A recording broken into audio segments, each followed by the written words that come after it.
سڵاوتان لەوێ بەڕێزان گەمارودانی کۆبانێ لە مانگیەک نزیک بۆتەوە تا ئێستاش داعش پەلامارەکانی بۆ سەر کۆبانێ بەردەوامن و یەکینەکانی پاراستنی گەلیش بەرگری لەو شارە دەکەن بڕیاریشە سبەینێ سەبارەت بە ڕەوشی کۆبانی و هەوڵدان بۆ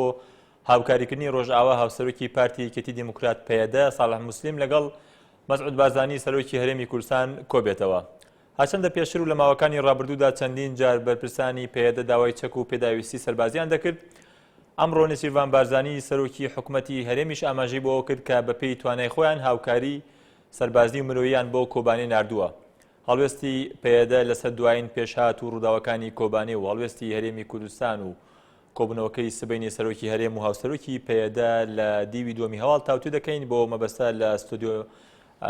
دیار قامیشلو ئەندامی پەیوەندەکانی پارتی یەکێتی دیموکرات پێدە لە هەرێمی کوردستان میوانی ستودیۆ بەخێربێت کاک دیار بڕیارە سبەینێ هاوسەرۆکی پێدە لەگەڵ سەرۆکی هەرێم کۆبێتەوە ئەم کۆبوونەوەی تابەت دەبەچی و لەسەر داواکاری کێڕەخرا پێش ئەوە دخوازمەوە بێژم لە ڕێگەی تلڤیزیۆنی ئێوە ئەوە نزیکی مانگەکە ئێریش لەسەر کوبانێ هەیە گەلی کورد لەوێ دەری یەکینای پاراستنی گەل لە بەرخۆدانێکی گەورە دەنا سعات بسعات شەهید دەکەبن لەسەر ئەو بنگەها گەلی مای کورد لە هەموو بەشەکانی کوردستان لە باکووری کوردستان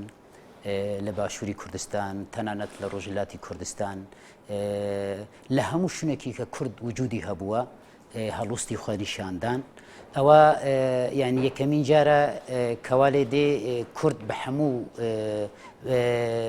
بە هەموو لایەکی خۆڤە بەیەک دەنگبان دەکەن کەشان بشانن لەگەڵ کوبانی لەگەڵ بەتێ کوبانی لە ڕێگەی تلڤیزیۆنیەوەم دەستخۆشی لەوا بکەم و دەبێ ئێمە بەردەوام بن لەسەر ئەوە چونکە ئێستا کوبانی دەمەترسیدەیە دووبارە جارێکتر دەستخۆشی لەگەڵی کوردەکەم دواتر حەزەکەیت باس لە هەڵوێستی لایەنەکانیش بکەین و ڕەوشی کۆبانیش بەڵام کۆبنەوەکەی سبەینێ چۆن ڕێکخراوە لەسەر داواکاری کێ ڕێکخراوەکە ئەم کوبنەوە داوەتێکی فەرمی بوو لایەن سەرۆکی هەرێم بۆ برێز سەرح مسلم سەرۆکی هوبەشی پەیەدە بۆ باشووری کوردستان لەسەر ئەوە ساسە لەوانەیە بەیانی ئەو کوبنەوە پێیکۆرەی ئێمە هیویدارن لەو کوبنەوە تشتی باش ڕوو بدەن چونکو زۆر وەزاکی هەستیار ئەمڕۆ لە منتیقی هەیە بە تایبەت لەسەر گەلی کورد لە بەتایبەت لە ڕۆژئاوای کوردستان وەزعکی زۆری نازک هەیە پێویستی لە هەر وەختێکی زیاتر بە یەکڕێزی هەڵوەستی کورد هەیە ئێوە دەتانەوێت لەم کۆبوونەوەیە ینی داوای چی لە بارزانی بکەنەوەی کە پێدە دەیەوێت داوای چی بکات لە ئێستادا پێشتر ژمان گوتیە ینی زیاتر لە خاڵ ئەگەر وا بین ئێمە بەحس بکەن ئیرشێکی گشتی لەسەر دەستکەفتی گەلی کوردایە شخصی کوبانێدا و کوبانی ئەمڕۆ نەبەتەنی نونەرتی کورد نەوەکو نونەری کورد نونەری دنیا شەڕی ڕهاب دکی و هێزین تەرۆل وەکە چەتەین داعش و هەفکاری وینا نەخوازن کورد بگنە دەستکەفتی خوا ئێمەوە بیر و بچوونیمە وایە ئازادکردنی کوبانی ێزگارکردنی کوبانی ڕاستوخۆ مباشەر باندۆ لەسەر هەموو بەشەکانی کوردەکی ینی بقەنەعەتی مەوایە چارەنووسی کوبانی چارەنووسی لە خاڵ پێشتر ژیمان وتیە ئەوە پرسێکی نەتەوەیە مافی هەر کوردێکیە بەرپرسیارتی بە مەسئولیات لە کوبانی لە ئەو پرسی کوبان لە بەرخۆدانی کوبانی دەربکەوێت تەنانەت ئەمە بەحسی بۆ لایەنی حزبیش بۆ هەموو لایەنێکمە بەحس کردە بانمان کردیا بانگەوازیمان کردیا کە دەبێ لە خۆدی لە شۆڕشی کوبانی دەربکەون کە ئەمڕۆ بووە شۆڕشی کوردستان بەگشتی ئێگەلێک جارە زۆر بەداخەوە ئەو بانگەوازیمە کەمە کردیە و پشتی واریشی لەسەر کوبانی هاتیکردن تەنی لایەنی نەزەری دەماوە دەڕێی بەیان نەمە دەوامە دەڕێی ڕێپیوان دەماوە هەڵوێستی هەرێمی کوردستانە بەگشتی ینی لایەنی حزبی یعنی ئەو هەڵوەستی پراتیکی حتا وێدەقی زۆر بەگشتی نەهاتیەداین بەڵام ئەوەی کە پەیوەندی بەڵوێستی پراکتیکی ینی مەبەستان چی هەڵوێستی پراکتیکی ئێستا داواکاری ئێوە سبەینی هاوسەرۆکی ئێوە داوای چی لە سەرۆکی هەرێم دەکات بە پراکتیکی چی بکات یعنی ئەو کوبنەوە هەلبەتە شتە پێک نەهاتیە نەتائجی ئەو کوبنەوەیش چینە ئێمە نەزانێکی دەربکەوی بەڵام ئێمە ئومیدی مەوایە کە ئەو کوبنەوە بکەوێ بن خزمەتی ئەو بەرخوادانی ئەمڕۆ لە کوبانێ تێکردن ئەو قەهرەمانتی ئیرۆ لە کوبانێ تێکردن مەبەستان پراکتیکی چی ینی هەلوەستی پراتیکی هەلوەستەکە بەری جارە گەلێک جارەمە داوا کردە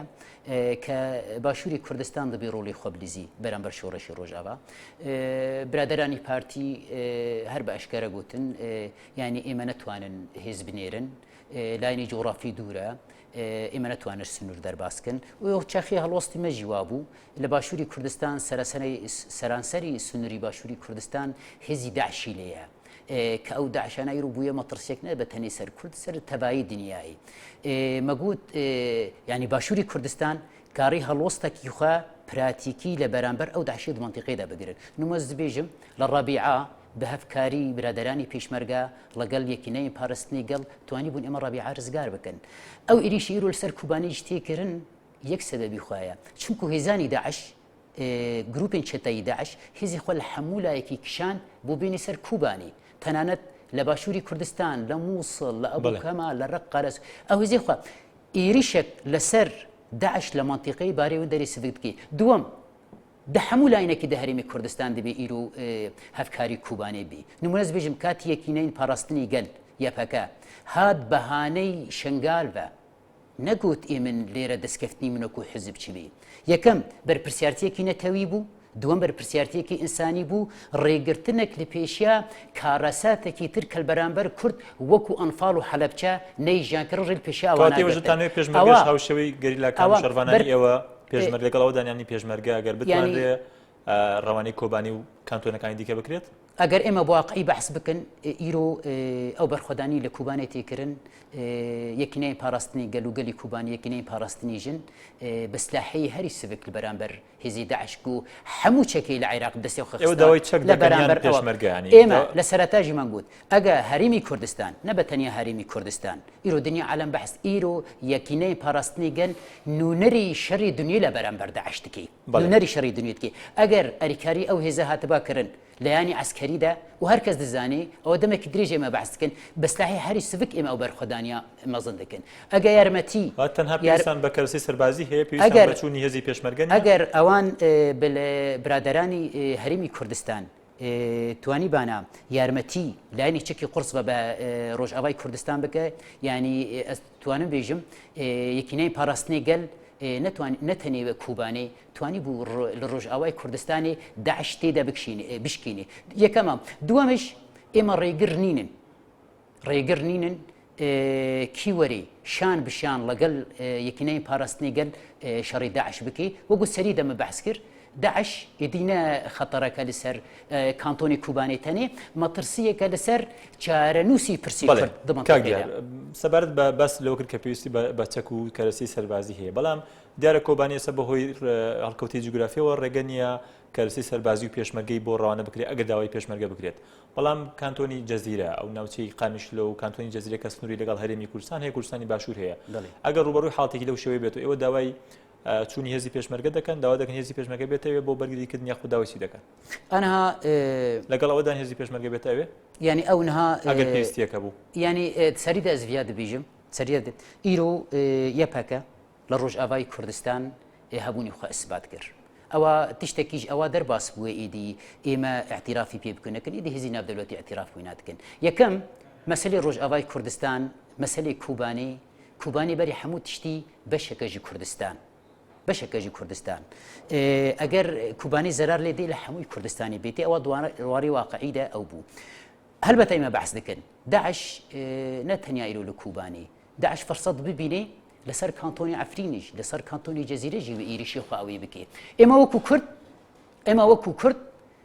هەڵوەستی مە هەبێ ئیتر من ئیشارەت ناکەم ئللا پێشمەرگە بچین یا دەجەب بە هەر شێوەیەکی گەرەکە ئێمە ئاریکار بن من ئیشارەت پێدا کاتێ ئێریش هاتە سەر باشووری کوردستان یەکینەی پاراستنی گەل بێ داواکاری وەکو بەرپرسێکی نەتەوی هاتن دمابینی 24 ساعتادا توانی بوون بگهێنە شنگالێ بێنی قاش بەڵێ کەواتە لەوەدان ئەگەر ئەم مەترسیە ڕوبەڕووی بۆ نمونە کانتۆنی جەزیرە بووە کە هاوسنوورە لەگەڵ هەرێمی کوردستان پێشمەرگە بێتە ناو ینی پێویستێکی لەو جۆرەیە کە هێزی پێشمەرگە بێتە ناو قامیشلۆ و ناوچەکانی تر مەڕێگری لە کەس نەکردیە کە مەسەلەن ئەسخوازم ئەڤیا بێژم ئەv ئێریشی سەر کوبانێ داهاتەکردن بە سەدانی گەنجی خۆبەخش لە باشووری کوردستان. بەڵێ کاک دیار بەردام دەبین لە گفتووەکەمان، بەڵام لە تۆڕی کۆمەڵاتی فەیسبوک دیارە وڵاتیانیش پرسیارن هەیە بینێران کۆسار کۆسایی دەپرسێ هیچ هاوکاریەکراون لەلایەن حکوومەتی هەرێمەوە بە بڕای ئێوە حکوومەتی نەمتوانێت هاوکاریکردنی چەک و پێشمەرگەی هەبووە. ئەمڕۆ سەرۆکی حکوومەت باسی لەوە کرد کە لە ڕووی کەرەسەی سەربازی و هاوکاری مرۆیشیان کردو، بەتایبەت باسی لەوە کرد کە لە ڕووی سەربازی و هاوکاری کۆبانیان کردو کە ئەمە لە دوانێکی تازەیە تا ڕادێک هاوکاری کراوە حکوومەتی هەرێم هاوکاری کۆبانی کردووە، یعنی ئیرۆ لە ڕووی سەربازیەوە بەتایبەت ئیرۆ مەسەلەی کوبانی سەردان بەحث کرد بووە مەسەلەکی جێرەنووسی کورد. هەلبەتە دەبێ ئەریکاری بێگرن، نزانم حتا بێ دەقەی ئەریکاری هاتیەکردن ناتیەکردن، ئەمە ئەرکە لە سەرمە ئەرکە لەسەر ئێمە ئەریکاری بکەن. ئەگەر تاوی دقی خەبەری منینە ئەگەر هەرێمی کوردستان پارتی دیموکراتی کوردستان ئەریکاری کردبێ ئەوە سەرەتا ئەرکێکی نەتەویە وز هێویدارم ئەز هێویدارم هەر بجدی ئەو یارمەتی سەربازی یارمەتی چەک بۆ کوبانەی چوبێ ئەوە ئەرکێکی نەتەویە وەزیویدارم ئەگە چوبێ بەردەوام بێژی چونکو مەترسی هەیە حتا vê دقی ینی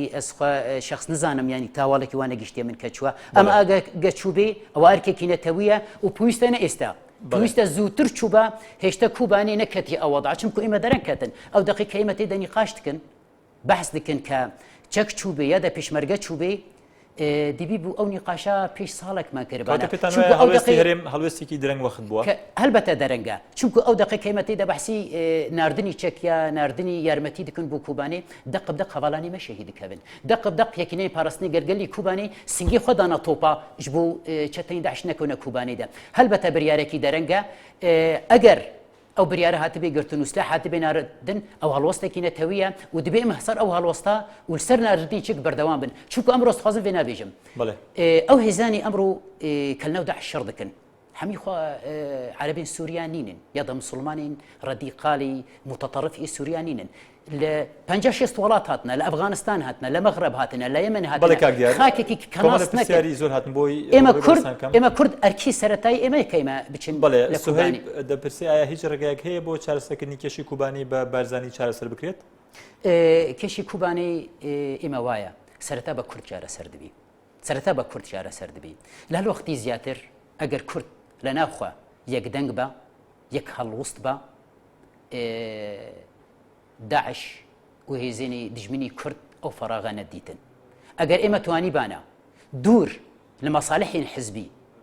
دوور لە مەساڵحی اقتصادی ئێمە هەڵوەستێک بۆ کوبانەی گرتبانە ئەمڕۆ کوبانەی نەتکەوی ئەوواڕادا هێستاژ ئێمە دەبێژین دەرەنگ نینە چونکو مەترسی لەسەر ڕۆژئاوای کوردستان لەسەر باشووری کوردستان بەردەوامە چونکو ئێمە گەرەکەوا بزانن کوبانێ بەتەنیا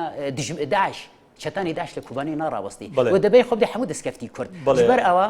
ئێمە پوستمە بەو هەڵوەستا هەیە کاک دیارە پرسیارێکی دیکە دەڵێ ئازاد شکر دەپرسێ هەرێمی کوردستان چی ئەتوانی بکات و نەیکردووە ئین دەتوانی چی بکات کە نەیکردووە هەرێمی کوردستان جغرافیای ڕۆژئاوای کوردستان ئێوە دەزانن شەریتێکی درێژە لەگەر باکووری کوردستان بەشێکی خۆشی لەگەر هەرێمی کوردستانە ڕۆژئاوای کوردستان ئەوە 3 ساڵە دە چەمبەردەیە دە حیساردەیە لایەک حیساری تورکیا لایەک حیساری چەتەکانی داعش ئەو خاڵی کە کوردی ڕۆژئاوا و کوردی باشووری کوردستان بەیەک دکێ ئەو سنووری مابینی باشووری کوردستان ڕۆژئاوای کوردستانە دەمێکی درێژ ئەو سنوورە هاتە گرتن دەمێکی درێژ ئەس ناخوازم بەحسی تشتی کەون بکەم زۆر شتی ئێمە کاری بوون بکەن ومە نەکرد و قەنەعەتی مدەوایە ئەگەر ئێمە ئەو هەڵانە نەکردبا ئەو ڕیامە نەگرتبانە لە کاتێکدا هەرێمی کوردستانیش بە درێژای 1050 کیلومتر خۆی لە شەردا لەگەڵ چەکدارانی داعش یعنی دەیتوانی بۆ پرسی کۆبانێت چی بکات لە توانایدا هەبوو کە نەیکرد بێت ئێمە ئەو هەیە ئەمڕۆ سەری دەمەگوت ئەمڕۆ داعش گرانی شەڕی خۆ دایە کوبانی گرانی شەڕی خۆدایە کوبانی و دخوازی ڕاستی ئیرادی کورد گەلی کورد لێ دەرێ بشکێنێ ئەمە سخوازم بێژم معادلە شاش دەردکەوێ معادلە شاش دەردکەوێ نەوەگو ئەوان تەخەیل دکن ئەو دکن ئێمە کورد هەر بەوە هاتنە ناسین ملەتی ئەن هاتی ئینفالکردن ملەتی هاتی شەهیدکردن عسیانی هاتنەکردن هاتنە مردن کوبانە ئیرۆ معادلێکی جوداش بۆ کوردا دەردەکەوێ معادلەی ناسنەمی کورد دەردەخی لە ئیرۆ کوبانی معادلەی ناسنەمی کورد دەردەخی لە دنیا ژبەر ئەوە بەقەدەر هێزی کوردی يعني بقدر سرطان بقول أزنا خوازم زيادة دوباره بكم یەکینەی پاراستنەی گەل ئەو بەرپرسیارتیە و هەواڵانی هەپەکە و یەپەکە لە باشووری کوردستان خۆ بەرپرس دیتن ئیرۆ هەپەکە لە کەرکووکە لە دووزە لە شنگالە لە ڕەبیعەیە بەرامبەر پرسێکی نەتەوی ئەو هێزانە هاتنەوەی داری بێحساباتی سیاسی ئەڵەتی سەرۆکایەتی هەرێم بەدیاریکراوی وەک سەرۆکی دیوانی سەرۆکایەتی هەرێم و سەرۆکایەتی هەرێم خۆشی لە ڕاگەیەندراوێکدا باسی لەوە کرد کە ئەوان لە ڕێگەی هاوپەیمانانەوە ئەو هێرشە ئاسمانیانەی کە دەکرێنە سەر داعش لە کۆبانێ بەشێکی بە هەمانگی هەوڵی ئەوان بووە پێتان وانێ منش هەڵوێستا لە جێگەی خۆی دانەبووە ئەمڕۆ ئەو ینی ئەزویا دەبێژم ئەگەر ئێمە کورد کاریبانە نافخوا هەفپەیمانیەک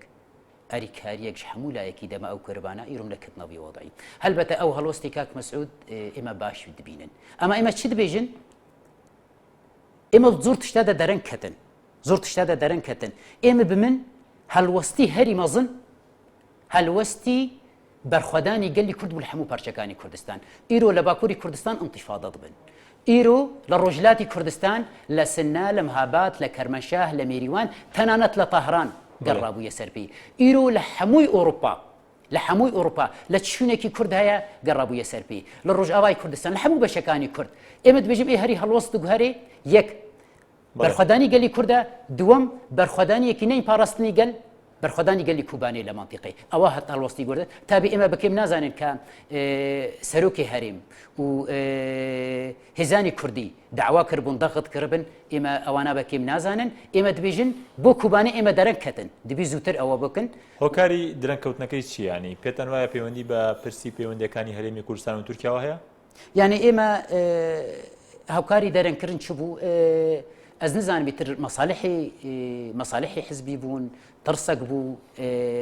ئەزەوە بەحس ناکەم ئەس دەبێژم ئەگەر چیت بێ بەرا ببێ ئیرۆ ئەو هەڵوەستانە گەرەکەم بگوهڕن ئەو هەڵوەستانە ئەرەم بگوهڕن ینی مەسەلەن بەرین هاج داخویان یەکدان برادرانی پارتی گوتن ئێمە نەتورکیا ڕێدەدەی چونکو کوبانی مانتیقەکەی دوورە ئەمە ئێمە وا دەبینن ئەریکارکردنی کوبانەی ئێمە وا مەحسوور ئەریکاری پێشمەرگەت لایەنی عەسکەریدا بە تەنیا و شێوەی نابینن بە تەنیا بووی ڕەنگی نابینن یا پێشمەرگە دەنێرن یا دە ئێمە باریکاری حساب ناکەن ئێمە بووی منطقی لێ نێنارن ئەریکاری کوبانێ بە هەر ڕەنگەکی ئێمە توانی بوون ئەریکاری کوبانێ بکەن کە ئەمڕۆ ئەوەزە حتا ئەزڤیات بێژمیانی ئیرۆ ئێمە کاتی بەحسی کوبانێت بکەن ئێمە نابێژن کوبانێ کەوتووە ئێمە دوی ئیرۆ دەبێژن کوبانێ سەرکەوتووە کوبانی سەرکەوت ئیدیمە حساب ناکەن کوبانێت کەوێ ناکەوێ ئێمە بەحسی سەرکەوتنی کوبانێت کرد ئەساس ئەوە لەسەر ئەساسی و سەرکەوتنە ئێمە کاربن وەکو کورد لەسەر ئەساسی وی سەرکەوتنە و سەرکەوتنانە پارێزن بەڵێ پرسیارێک ڕێبوار علی دەپرسێت کە ئایا پێدە ڕێگە بە حزبەکانی تی دەدات کە چەکداری حزبە کوردەکانی سووریا بۆ بەرخۆدان بستنەوە کۆبانێ و ڕۆژاوی کوردستان ڕخنە لە ڕۆڵی پێدە دەگێت کە تاکرا و لایەنەکانی تر قبول ناکات لەم کاتدا ڕێگە دەدرێت بە چەکداری لایەنەکە کوردەکانی ڕۆژاوە بۆی بۆ گەڕانەوە بۆ ئەو بەرگری کە ئێستا لە کۆبانی و لە ڕۆژاوی کوردستان دەکرێت یعنی سەری دەخوازم وێ بێژم پەیادەی نەحزبی دەسەڵاتە لە ڕۆژاوای کوردستان پەیادەی وەکو هەر حزبێکی لە ناوەری بەریدە ڕێڤەبریە بەشدارە بە تەنیا پەیادەی تنەیە پێش دەخوازم وێ بێژم یەپەکە نەهێزێکی عایدی پەیادەیە منتیقیدا دووەم ئێمە تجارە ڕێگر نەبوونە کی دەخوازێ لە بەرامبەر ڕۆژئاوای کوردستان خۆ بەرپرس بینێ یا دەتێ لە سەنگەری کوبانەی شەڕ دەکەی ئێمە ڕێگر نەبوونە ئەمە لە دژی ئەو بوونە ئێمە ئێستاگەردانی لایەنەکانی دیکە بێن ڕێگەیان پێ دەدرێت دکم یا دەناکەم ئەوا جودا ئێمە مزایدات لەسەر هێزی عسکەری ئێمە لە دژی ئەوانن هێزێکی مای عسکەری هەیە ئەمێ مزاواداتە لەسەر بکەن ژ بۆ هەنێک ئەوی دی بکەن یا دەزی هێزین حزبی ئاوا بکەم دمەنتیقیدا نەهێزی نەتەوایی ئێمە دژی ئەو مەفهومانە ئەمە وەکو لەشکەر ئێ پارتی دیبن ئێ چ پارچی دبێ بەرەبێت وەکو بەرپرسیاتیە نەتەوی شان بشانی یەبەکە دێن لە بەرامبەر دژمنێکی هۆ وەکو داعش شەڕ دەکەن تجارە و چوەختە ئێمە ڕێگر نەبوونە دەبێت سەر کاتمانەمە دیار قامشلۆ ئەندام لە پەیوەندیەکانی پێدە پارتیەکەی دیموکرات پێدە لە هەرێمی کوردستان سوپاس بۆ ئامادەبوونی بەرەزان سوپاس بۆ ئەوەش گەشتنە کۆتایی بەرنامەکە کاتێکی خۆش بۆ هەموو لایەک و فاتحە